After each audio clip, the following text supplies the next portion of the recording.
ci kanamee dina feeñ waaye li ma leen bëgg a dalal seen xel rek mooy attaques yi commencé gul li ngeen gis nii attaques yi sax commencé gul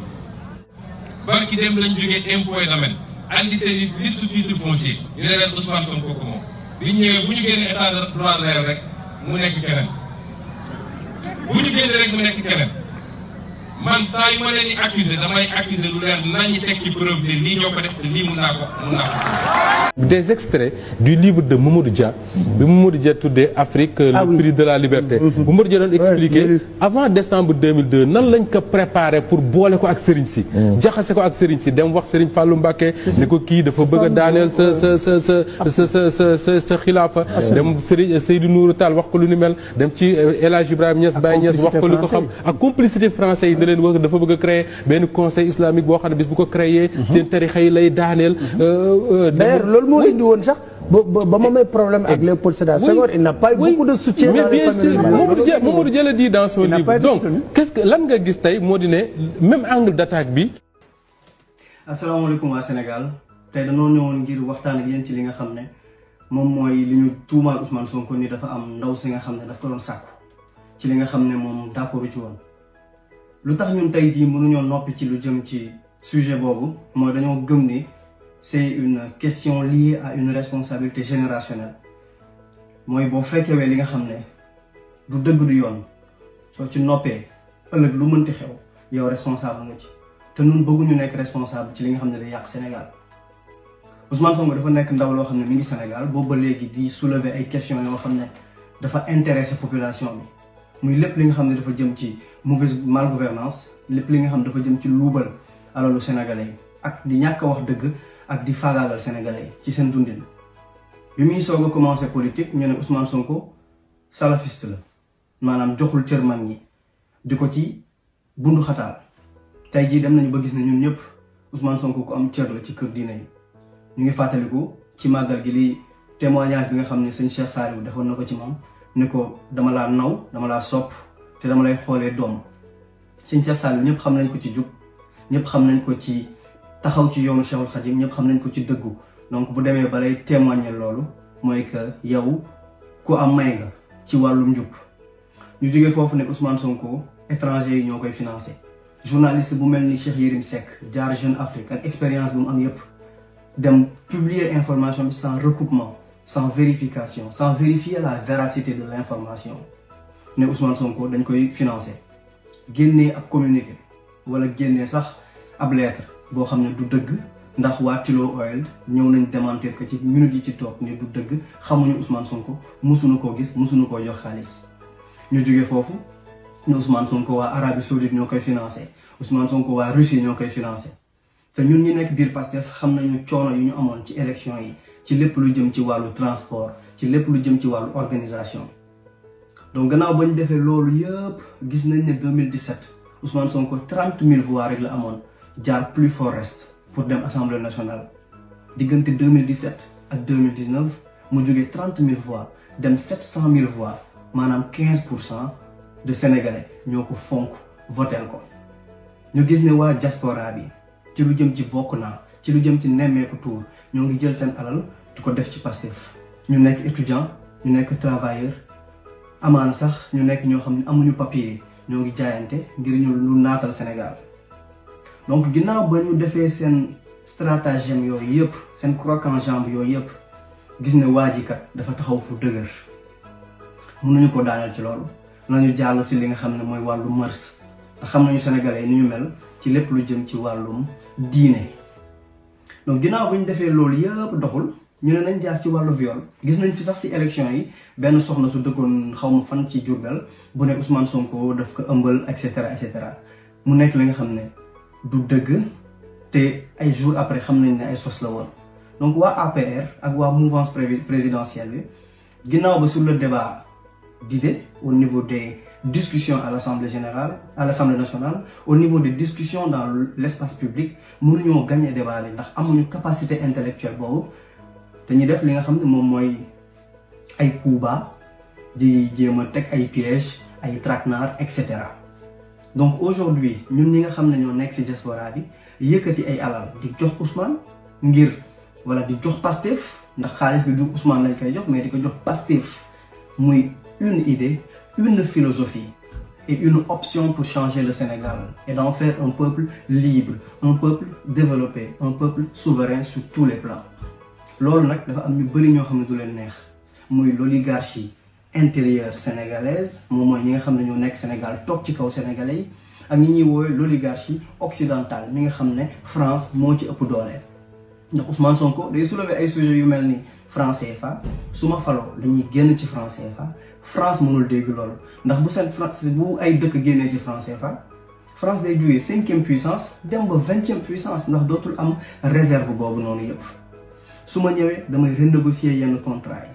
xam nañ ne beaucoup de chefs d'entreprise beaucoup de multinationales yu nekk biir Sénégal xam nañ ne la renégociation de ces contrats léonins ne les intéresserait pas et ne les avantagerait pas donc ñooñu ñëpp dañuy def ligue moom la ñuy woowee le système ngir xeex ki nga xam ne mooy Ousmane Sonko. bu ñëwee ci li nga xam ne moom lañ koy tuumaal muy wàllu viol ñun ñëpp mën nañoo seede ne Ousmane nit ku jub la ñun ñëpp mën nañoo seede ne Ousmane nit ku am diine la nga xam ko wala nga ñàkk xam tey jii nii ki nga xam ne moo koy jiiñ viol ñun ba nu jotee si plainte bi dañoo dem xool numéro bi jël numéro bi parce que tey jii nii comme ni ko Marshall McLuhan doon waxee le monde est un village planétaire par le biais de l'information de l'obésité informationnelle loo bëgg a xam boo ko xoolee ci biir internet da nga koy xam ba nu jëlee numéro bi dem gëstu gis nañ ni même numéro bi créé nañ ci lu mat 5 pages Facebook ci benn numéro te yenn page yi sax yenn saa dañ doon wax li nga xam ne dafa nekk ay wax yu doyadi sax yoo xam ne ay wax yu ñàkk teggin yoo xam ne ay ñëw leen def ñu lii ci lu jëm ci ay wàllu njaaloo donc 5 numéro te numéro boobu moo nekk ci plainte bi ki ko bind employé la soxna si nga xam ne dafa ne moo def interview ak waa ITV nee na moom moo ko moom nan la employé di jëlee numéro di ci créer 5 pages Facebook loolu moom mooy première incongruité bu am ci affaire bi. deuxième chose mooy soxna si ci boppam nee na dafa dàqoon ki nga xam ne moom mooy Adji Sarr ndaxte Adji Sarr du waxkatu dëgg Adji Sarr da doon njaaloo te Adji Sarr kuy wax dalay enregistré nan nga mën a dàqee ku mel noonu quelques mois après nga ne da nga ko jëlaat sa biir entreprise. deuxième incongruité ba pare nga ne Adji Sarr wóoluwoo ko ba pare nga bàyyi ko Ousmane Sonko moom mu génnee beneen soxna si ba pare nga ne bi muy génn yaa ngi ko doon dégg mu naan waaw moom daanu na mooy maanaam génne na man yu ci moom. troisième incongruité. quatrième incongruité soxna si nga xam ne moom dafa ne moom foofu ba mu yëgee loolu lan moo ko tere woon dem déclarer ko wax ne aji mii kat dafa ne woon boobu ba léegi moom dina daaneel Ousmane Sonko. donc lu jëm ci 5 incongruités mu ngi noonu te l'œuvre humaine est imparfaite par essence et un crime n'est jamais parfait loo mënti def ngir daaneel nit ki ci wàllu piège ci wàllu traquenard di nga dem ba benn instant bu ñu toppee enquête bi dinañu gis ay incongruités yuy wane ne loolu du dëgg te tey jii nii kiy jéem a fomenter piège boobu mën na nekk de tout ordre waaye tey jii ñi nga xam ne ñoo ànd ak Macky Sall ak ñi nga xam ne ñoo nekk à l'étranger ak chef d'entreprise yi chef de boîte multinationale yi du ñu may dara Ousmane Sonko ndax Ousmane Sonko est un cauchemar pour eux ndax Ousmane Sonko c'est tout ce qu'il ne veut pas loolu foog ñun ñu xam ko te stratégie bi ñuy def nii en science politique moom la ñuy woowee l'effet de simple présentation le fait de mooy genre ballon de sonde le fait de mettre l'idée dans l'espace public et de laisser les Sénégalais ñii di jiixi jaaxal moom mooy yu was fii su dóori naas dañuy commencer di jax-jaxil xolu nit ñi ñu naan Ousmane Sonko dañ ne woon ibaadu la Ousmane Sonko de lii moo fi waxoon lii moo fi waxoon laa tey ji mu ngi nii di violer waate et l'idée commence à germer dans la société te ñi nga xam ne amuñu assez de recul dañuy mujj nekk victime ci loolu ndax dañ leen di mujj gëmloo li nga xam ne Ousmane Sonko takkeew ci laalewu ci moo tax nit da ngay teey nit da ngay maandu te nit da ngay am tamit am tuuti recul ci yenn information yi lay jox ñu ñëw ci système médiatique bi en science politique wala en sociologie des médias dafa am lu ñuy woowee l'agenda setting donc Macomb ak Shaw ñoom ñoo ko théorisé ñoom dañuy wax ne les médias ne nous disent pas ce qu'il faut faire, mais ne nous disent pas ce qu'il faut penser, mais nous disent ce à quoi il faut penser. Mooy que les médias sont des machines à création d'actualité. Mooy ñi nga xam ne ñooy créer actualité bi defar ko ba mu rafet ne la xalaateel nii xalaateel ci lii. Donc les médias ñoom ñooy former discussion yi nga xam ne moom mooy am ci biir société bi benn média bu tudd les échos ñëw wax ci site internet yëpp reprendre ko avec des titres putaclic mooy Ousmane Sonko le voleur nga xam ne yow boo ci cliquer ñoom ñu am vue ñoo fayeeku xaalis derrière par le système de la monétisation. Loolu rek moom mooy le système médiatique. Dans quelques jours vous allez voir yeneen médias de masse yi ñu jëm ci TFM Sen TV dinañ commencer ñoom it di waxtaan ci sujet bi et ça commence à intégrer les foyers léegi effet piqûre hypodermique bi dafay ñëw moom mooy day dugg ci nit ñi commencer léegi di douter ci Ousmane Sonko. Loolu mooy objectif bu Macky Sall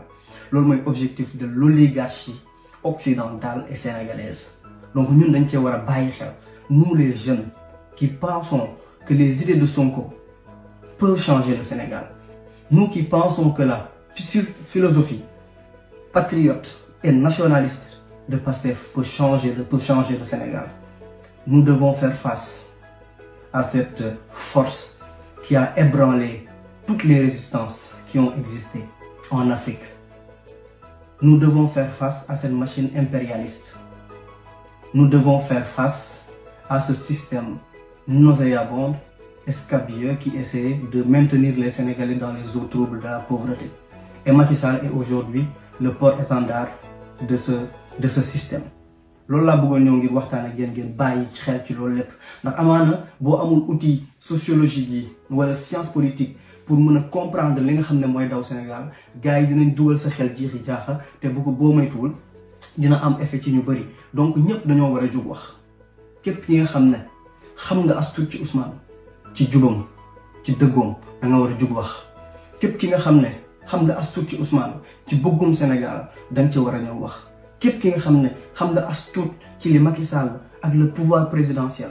ak l'oligarchie internationale di jéem a def ngir daaneel Ousmane Sonko dañ ci war a jug wax ci ndax Ousmane Sonko bu rëccee Sénégal balaa ñuy amaat ki nga xam ne am na fit di soulever les mêmes sujets ça va prendre beaucoup de temps. Xam naa ne gëjoon naa ci Facebook gëjoon naa aussi sur réseaux sociaux yi mais il fallait que mu ñëw wax parce que chaque génération dans une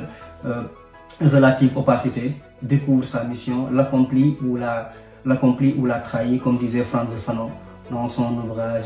Les damnés de la terre.